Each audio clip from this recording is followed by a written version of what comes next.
रहम दिल भूतनी। गर्मी का महीना था, दोपहर का समय था।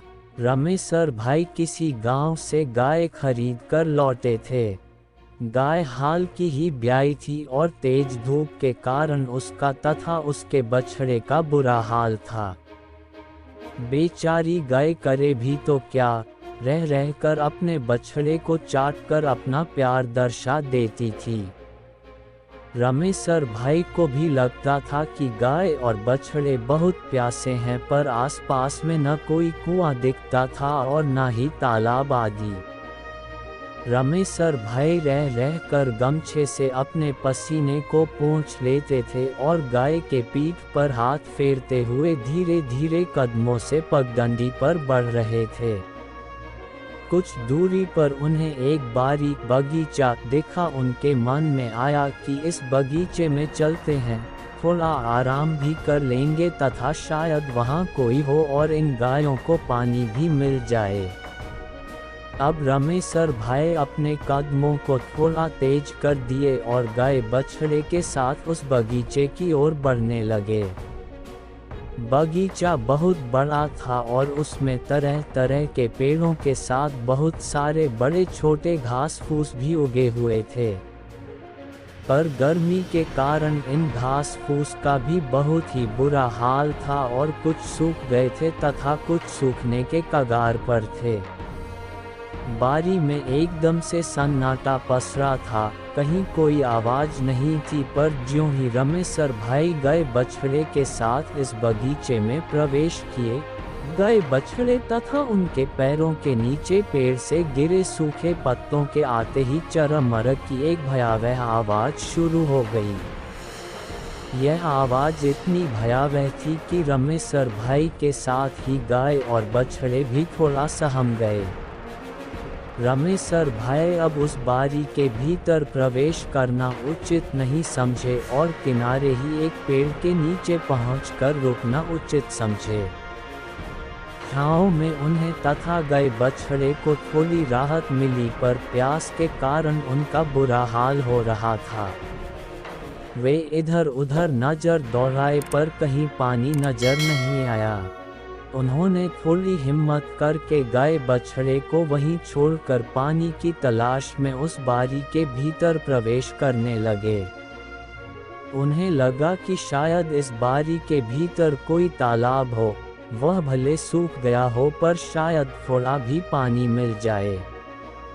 रमेशर भाई अब अपने सर पर बंधी पगड़ी को खोलकर गमछे को कमर में बांध लिए और मुस्तैदी से लाठी को हाथ में पकड़े बारी के अंदर ढुकने प्रवेश लगे। बारी बहुत ही घनी थी और उस खड़खड़ दोपहरिया में उस बारी में एक अजीब सा खौफनाक सन्नाटे पसरा था।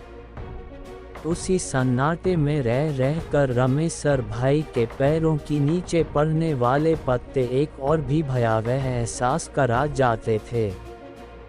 बारी में काफी अंदर जाने पर रमेशर भाई को एक गहरी तालाब दिखी। उसके पेटे में थोड़ा सा स्वच्छ पानी भी था, पर उस गहरी के किनारे का नज़ारा देखकर रमेशर भाई के कदम ठिठक गए। अनायास की उनके माथे से पसीने की बूंदें टपटपाने लगीं। उनके कदम अब ना आगे ही बढ़ रहे थे और ना ही पीछे ही। दरअसल गहरी किनारे कुछ भूत प्रेत हुल्लड़बाजी कर रहे थे, एक दूसरे के साथ मस्ती कर रहे थे और कभी कभी उछलकर पानी में भी गिर जाते थे या दूसरे भूत भूतनी को पानी में धकेल देते थे। वहीं पास के पेड़ों पर भी इधर उधर कुछ भूत प्रेत उन्हें बैठे नजर आए। इन भूतों में से कुछ बहुत ही भयंकर थे तो कुछ बहुत ही छोटे। किसी के पैर नहीं थे तो किसी के 4-5 पैर। वहीं उनको एक ऐसा भूत भी दिखा जो पूरी तरह से बालों से ढका था और बहुत ही विकराल था। हाँ, पर पेड़ पर बैठे 1-2 भूत ऐसे थे जो देखने में एकदम आदमी सरीखे दिखते थे। ऐसा लगता था कि गांव का ही कोई आदमी तमाशबीन के रूप में इन पेड़ों पर बैठा है। यह माहौल भले रमेशर भाई के लिए डरावना था, पर उन भूत भूतनियों के लिए उल्लासमय। अब रमेशर भाई क्या करें? 2-4 मिनट बाद कुछ हिम्मत कर मन ही मन हनुमान जी का नाम गोहराने लगे और धीरे धीरे बिना पीछे मुड़े सामने देखते हुए पीछे की ओर चलने लगे। चुपचाप कुछ देर चलने के बाद अचानक घूम गए और जय हनुमान जी कहते हुए लंक लगाकर गाय वाली दिशा में भागे। गाय के पास पहुंचकर ही रुके। गाय के पास पहुंचते ही वे गाय के शरीर पर हाथ रख दिए। गाय थोड़ी सी शांति और छाया पाकर वहीं बैठ गई थी और उसका बछड़ा भी चुपचाप पूंछ हिलाते हुए वहीं खड़ा था।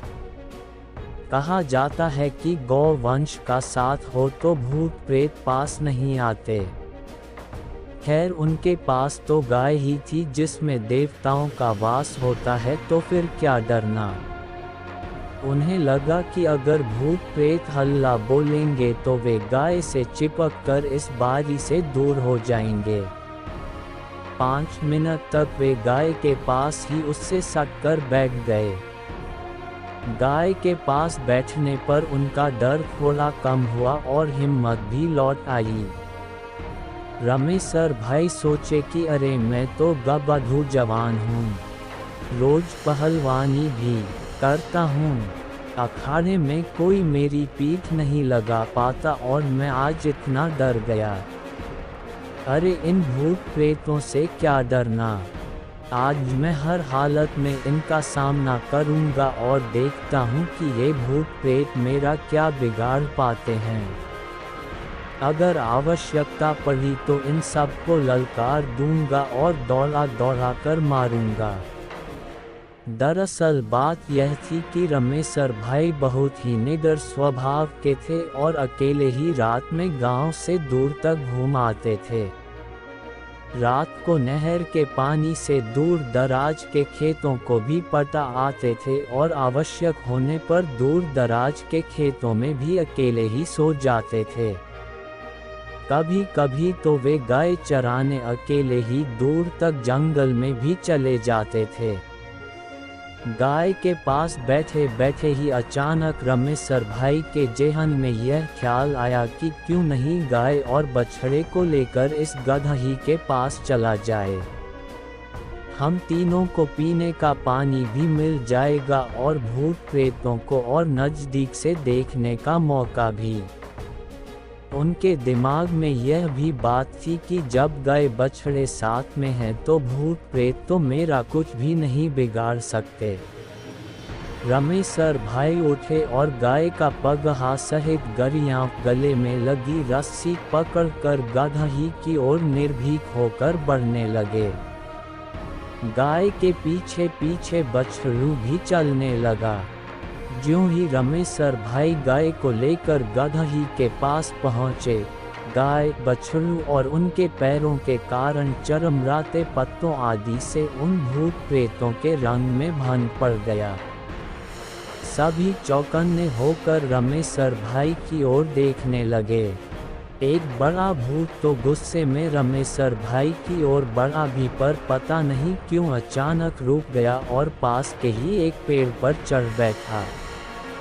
रमेशर भाई निडर होकर गदही के किनारे पहुँचे, पर अरे यह क्या, वे तथा गाय व बछड़ू पानी कैसे पिएंगे, क्योंकि उनके आगे थोड़ी दूर पर पानी के किनारे कई सारे डरावने भूत भूतनी खड़े नजर आए। कुछ का चेहरा बहुत ही भयावह था तो किसी की डरावनी चीख हृदय को कंपाने के लिए काफी थी। गाय भी पूरी तरह से सहम गई थी और अब आगे नहीं बढ़ रही थी। रमेशर भाई कितना भी कोशिश करते पर गाय आगे बढ़ने का नाम ही नहीं ले रही थी और भागने का मन बना ली थी। रमेशर भाई ने अपनी हिम्मत को बनाए रखना ही ठीक समझा और गाय के गरियाओं को और कसकर पकड़ लिए। अब रमेसर भय एक हाथ में लाठी को भांजते हुए तथा गाय को खींचते हुए आगे बढ़ने की कोशिश करने लगे। वे दहाड़े कि मैं भूत प्रेत से नहीं डरता और इस समय ये जानवर बहुत ही प्यासे हैं। मैं हर हालत में अपनी जान की बाजी लगाकर भी इन दोनों को पानी पिलाने के बाद ही पीछे हटूंगा। पर उधर भूत भूतनी भी तस से मस होने का नाम नहीं ले रहे थे और कुछ तो अपना गुस्सा दिखाने के लिए पास की डालियों को कूदते फांदते मोटी पतली डालियों को तोड़ते नजर आने लगे।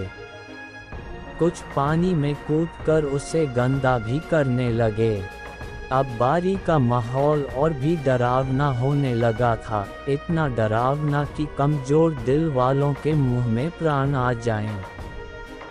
खैर अब ना भूत प्रेत ही पीछे हट रहे थे और ना ही रमेसर भाई ही, पर गाय एकदम से डरी सहमी खड़ी थी और उसका बछड़ा भागकर थोड़ा दूर जाकर खड़ा होकर इन भूत प्रेतों को एकटक निहार रहा था। उसे पता ही नहीं चल पा रहा था कि यहाँ क्या हो रहा है। अचानक रमेसर भाई अपनी ओर बढ़ते एक भयंकर भूत को गाय का पगहा पकड़े पकड़े ही तेजी से आगे बढ़कर पानी में धकेल दिए और फिर से तेजी से आकर गाय के पास सट गए। अब तो उन भूतों में से कुछ डरे सहमे भी नजर आने लगे और पता नहीं चला कि कब कुछ भूत गायब ही गए। पर अभी 5-7 भूत भूतनी रमेसर भाई का रास्ता रोके खड़े थे। अचानक उस बगीचे में तूफान आ गया। एक बहुत ही तेज आंधी उठी और उस आंधी में बहुत सारे पत्ते, सूखे खरपात आदि बारी में उड़ते नजर आए। पेड़ों की डालियां एक दूसरे से टकराने लगी और रमेसर भाई के साथ ही वहां उपस्थित भूत प्रेत भी सहम गए, क्योंकि उस समय किसी को पता नहीं चल रहा था कि यह क्या हो रहा है। इसी तूफान के बीच वहां एक खूबसूरत महिला प्रकट हुई। उसे आते किसी ने भी नहीं देखा। उस नवयौवना के चेहरे पर एक खूबसूरत मुस्कान थी। उस नवयौवना को देखते ही सारे भूत प्रेत अपना सर नीचे कर लिए, ऐसा लगा कि उसके सम्मान में झुक गए हों। अचानक महिला सौम्य आवाज में बोली कि किसी प्यासे को पानी पीने से रोकना अच्छी बात नहीं, क्योंकि हम लोग भी तो पहले इंसान ही थे। आखिर हम में से भी कई तो कुछ दुर्घटनाओं के शिकार हुए हैं। मुझे याद है एक बार मैं अपनी माँ, बहन तथा अपने गांव की सखी सहेलियों के साथ पैदल ही एक मेले में जा रही थी। उस समय मेरी उम्र कोई 8-10 साल रही होगी। मेला मेरे गांव से काफ़ी दूर था। गर्मी का ही मौसम था और हम लोग भुरहुरिया घास फूस वाली पगडंडी रास्ते से जा रहे थे। अचानक रास्ते में कुछ ऐसा हुआ कि मैं अपने गोल से अलग होकर रास्ता भटक गई और उन लोगों को खोजते खाजते दूसरी दिशा में निकल गई। अचानक डर के मारे और तेज धूप के कारण मुझे असहनीय प्यास लगी और इधर इधर खोजबीन करने के बाद भी पानी न मिलने के कारण मैं अकाल मृत्यु को प्राप्त हो गई। इतना कहते ही उस तरुणी प्रेतनी का चेहरा गुमसुम हो गया। आंखों से आंसुओं की धार बह चली। रमेसर भाई भी भावुक हो चले। ऐसा लगा कि गाय भी उस प्रेतनी के प्रति अपनी सहानुभूति दर्शा रही हो, क्योंकि गाय आगे बढ़कर उस तरुणी के पांवों को चाट रही थी। रमेसर भाई अपने जीवन में कभी ऐसी खूबसूरत भूतनी नहीं देखे थे। चूंकि वे कई बार रात बिरात घर से दूर एकांत में रहते थे तो उन्हें भूत प्रेतों से पाला तो पड़ ही जाता था, पर पहली बार एक ऐसी भूतनी से मिले जिसके प्रति उनके दिल में प्रेम उमड़ आया। अगर वह इंसान होती तो वे उसे जरूर लेकर अपने घर पर आते और उसकी खातिरदारी करते। खैर उस नवयौवना प्रेतनी की बात सुनते ही सारे भूत गदही से दूर हो गए और रमेसर भाई अपनी गाय के साथ छककर पानी पिए। उस गदही का पानी भी बहुत मीठा था, या ऐसा कह सकते हैं कि प्यास इतनी तीव्र थी कि वह पानी नहीं अमृत लग रहा था।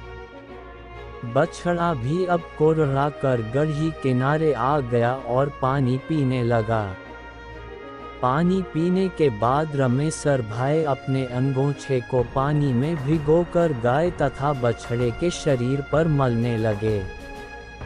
गाय और बछड़े को अब पूरी राहत मिल चुकी थी। रमेसर भाई मन ही मन उस तरूणी भूतनी का गुणगान करते हुए बारी से बाहर आने लगे। बारी से बाहर आने के बाद जब रमेसर भाई घूमकर बारी की ओर देखे तो उस तरूणी भूतनी को बाहर के एक पेड़ के नीचे खड़े पाया। वह प्रेतनी प्रेम भाव से रमेसर भाई को निहार रही थी। रमेसर भाई 2 मिनट खड़े रहकर उस प्रेतनी से नैनचार किए और शायद फिर मिलने की आस लिए गांव की ओर चल दिए।